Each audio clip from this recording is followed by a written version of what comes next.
Madam, আমার মাকে প্লেনে উঠতে হবে। এই নিন টাকা, একটা টিকিট দিন। এই টাকায় টিকিট তো দূরের কথা, এয়ারপোর্টে এক কাপ চাও পাবি না। ভিখারি, তোকে ভেতরে ঢুকতে কে দিয়েছে? তুমি আমাকে আর আমার মাকে অপমান করেছো। আমি একদিন এই এয়ারপোর্ট কিনে ফেলবো।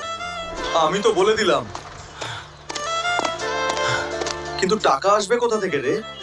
কি 100 কোটি টাকা? লেও পাহলওয়ানকে হারাতে পারলে আমি লড়বো।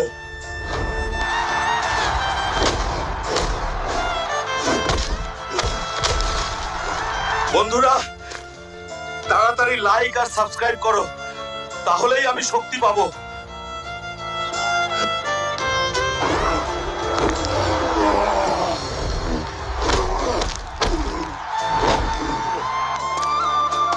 হালকু জিতে নিল 100 কোটি টাকা।